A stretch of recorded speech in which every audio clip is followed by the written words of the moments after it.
News 28 मराठीमध्ये आपले स्वागत आहे। आजच्या मोठ्या बातम्यांबद्दल बोलूया।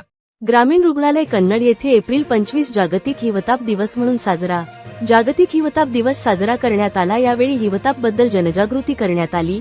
तसेच गावातील नागरिकांना व्यवस्थापन बद्दल कोरडा दिवस पाळणे, हिवताप होऊ नये म्हणून काय खबरदारी घ्यावी, मच्छरदाणी वापरणे इत्यादी माहिती देण्यात आली।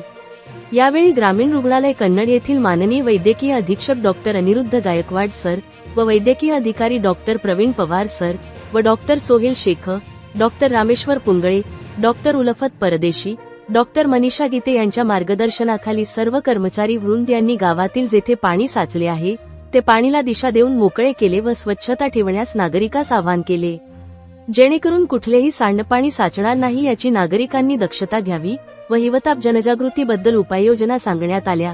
यावेळी माननीय वैद्यकीय अधीक्षक डॉक्टर अनिरुद्ध गायकवाड यांनी व्यवस्था जनजागृती पर मार्गदर्शन केले। यावेळी ग्रामीण रुग्णालय कन्नड येथील सर्व कर्मचारी वृंद हजर होते।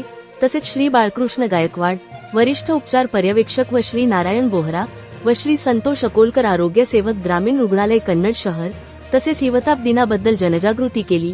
तसेच कर्मचारी धनंजय दाबके, शशिकांत गांगुर्डे, राजेश पवार, विश्राम पावरा, सलमान शेख, वाहब पटेल, समाधान काकडे, आरोग्य सेविका स्वाती डोळस, प्रियंका सावंत, पौर्णिमा पवार, रेखा नवगिरे, कविता पावरा, संगीता बेनाडे, नसरीन शेख व इतर कर्मचारी ग्रामीण रुग्णालय कन्नड एप्रिल 25 हिवताप जनजागृती दिवसासाठी हजर होते।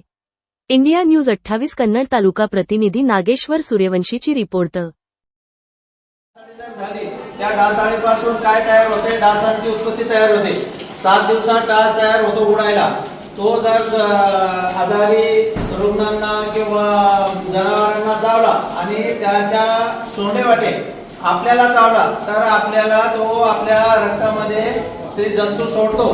ते जंतू सोडल्यामुळे आपल्याला डेंगू, मलेरिया हे आजार, गंभीर आजार आहे पावसाळ्याचे, हे आजार होऊ शकतात। ताप येतो, याच्यामुळे डोकं दुखतं, उलट्या होत्या, असे त्याचे लक्षण आहे। तर त्यावेळेस आपल्याला घरात हे डासाळी होऊ नये म्हणून हे नरोटी, करंटी, टाकाऊ पदार्थ किंवा भंगार वस्तू टायर आपण जे झाडं लावलेले त्याच्याचे पाणी साठवून ते पाणी साचू द्यायचं नाही जास्त वेळ।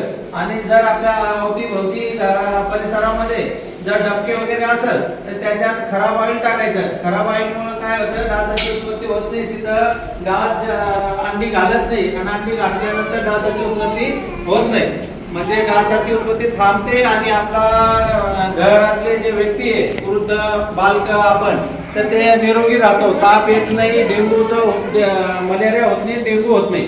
डेंगू मध्ये रक्तस्राव होतो, एचबी कमी होते, चक्कर येते, रक्त लावायची वेळ येते आणि रक्त एवढा कमी होतो की 13, 14, 20 पॉईंट पर्यंत आलं तर माणसाची खूप दुरावस्था होते। त्याला आयसीयू मध्ये ठेवता येते, ठेवावं लागते। जर ते दुर्दैवाने काही घटना पण होऊ शकते।